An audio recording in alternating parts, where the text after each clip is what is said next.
মাননীয় স্পিকার, সেদিন বেগম জিয়া জেল থেকে বের হতে পারেন না। মাননীয় স্পিকার, সেদিন বেগম জিয়া জেল থেকে বের হয়েছিল অভ্যুত্থানের জনরায়ের ভিত্তিতে। মাননীয় স্পিকার, কিছুক্ষণ আগে আমাদের সর্বশ্রদ্ধেয় মাননীয় সংসদ আন্দালিব রহমান পার্থ যখন বক্তব্য দিচ্ছিলেন, উনি যখন বললেন যে সংবিধান যারা ছুঁড়ে ফেলতে চায় তাদেরকে স্বাধীনতা বিরোধীর সাথে উনি অ্যালাইন করলেন, ট্যাগ করলেন মাননীয় স্পিকার। এবং তখন ট্রেজারি বেঞ্চের সম্মানিত মাননীয় মন্ত্রী যারা ছিলেন তারা সেটাকে টেবিল চাপড়িয়ে সেটাকে সমর্থন দিলেন। মাননীয় স্পিকার, গণতন্ত্রের জন্য যিনি আপোষহীন লড়াই করে গিয়েছেন বেগম জিয়া, উনি বলেছিলেন যেদিন জনতার সরকার প্রতিষ্ঠিত হবে, যেদিন এই পার্লামেন্ট জনতার সরকারের কাছে যাবে, এদিন এই সংবিধানকে ছুঁড়ে ফেলা হবে। ট্রেজারি বেঞ্চের যেই মন্ত্রীরা ছিলেন তারা দীর্ঘদিন, তাদের সারা জীবন তারা বেগম জিয়ার সাথে রাজনীতি করেছেন।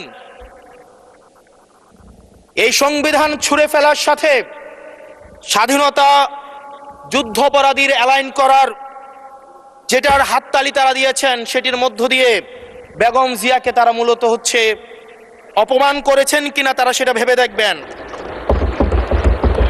মাননীয় স্পিকার, আমি বক্তব্য দেওয়ার জন্য অনেক কিছু রেডি করে নিয়ে এসেছিলাম। আমরা আইনমন্ত্রী বলেছেন রুশু পড়ার জন্য, তারপরে হবস পড়ার জন্য, মদিনা সনদ পড়ার জন্য পড়েছিলাম।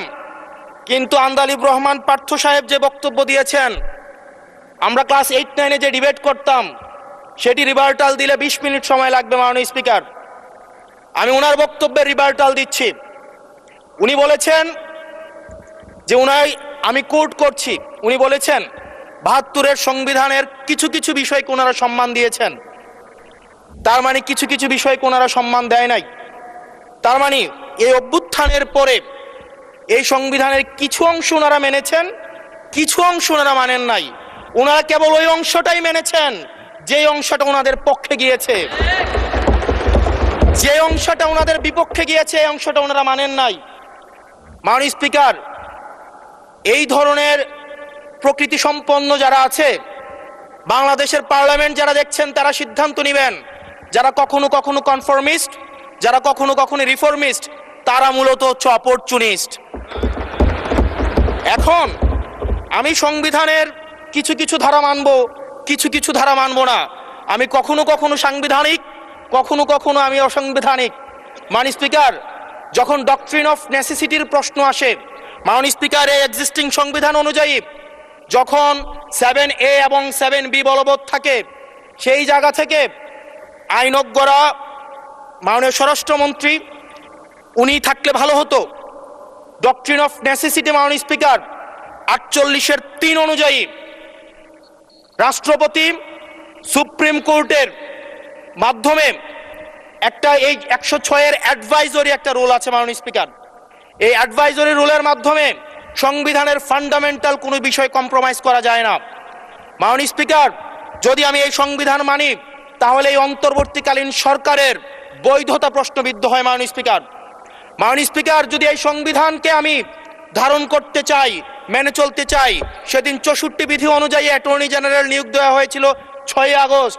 মাননীয় স্পিকার, এই সংসদে প্রশ্ন রাখতে চাই, তৎকালীন বর্তমান রাষ্ট্রপতি চুপ্পু, তখন বলা হয়েছে অ্যাটর্নি জেনারেল নিয়োগ দেওয়ার ক্ষেত্রে প্রধানমন্ত্রীর সাথে আলোচনা করতে হবে।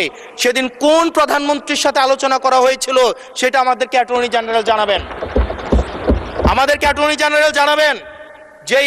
যেই হিয়ারিংটা হয়েছিল এই হিয়ারিংয়ে উনি উপস্থিত ছিলেন কিনা, তখনকার সময়ের যিনি প্রধান বিচারপতি ছিলেন ওবায়দুল হক, তিনি তখন কোথায় ছিলেন, সেই রায়ের কপিটা আমরা দেখতে চাই। মাননীয় স্পিকার, আপনি যখন বেগম জিয়াকে 6 আগস্ট সর্বপ্রথম ছাত্র জনতা যখন সিদ্ধান্ত নিয়েছিল আর এক মুহূর্ত বেগম জিয়াকে কারাগারে থাকতে দিবে না, বেগম জিয়াকে রাষ্ট্রপতির আদেশের মধ্য দিয়ে বেগম জিয়াকে সেদিনই কারাগার থেকে যেই জুলুমের মধ্যে রাখা হয়েছিল সেটা থেকে ছাত্র জনতার রায়ের মধ্য দিয়ে সেখান থেকে বের করে আনা হয়েছিল। মাননীয় স্পিকার, যদি এই সংবিধানকে বাইবেল ধরে নেই, এই সংবিধানকে যদি গসপেল ধরে নেই, এই গসপেলের পুরোহিত অনুযায়ী যেভাবে ভ্যাটিকান সিটি চলে সেটা যদি আমরা ধরে নেই, তাহলে মাননীয় স্পিকার সেদিন বেগম জিয়া জেল থেকে বের হতে পারেন না। মাননীয় স্পিকার সেদিন বেগম জিয়া জেল থেকে বের হয়েছিল অভ্যুত্থানের জনরায়ের ভিত্তিতে। মাননীয় স্পিকার আপনারা বলছেন, আপনারা ঠিক সেই জায়গায় আপনারা সংবিধানকে আপনারা মানছেন যেই জায়গায় সংবিধান থেকে আপনারা বেনিফিটেড হবেন। মাননীয় স্পিকার, গ্রামের ভাষায় কথা আছে, বলতে চাই না, যে গাং পার হইলে মাঝি কোন দুলা ভাই। ছাত্ররা, আপনাদের নেতা কর্মীরা গত 17 বছর ধান খেতে ঘুমাইতে হয়েছে, ত্যাগ তিতিক্ষার মধ্য দিয়ে যেতে হয়েছে। মহাসচিব কান্না করে বলেছে তাদের নেতা কর্মীরা ঢাকায় এসে রিক্সা চালিয়ে জীবন নির্বাহ করত।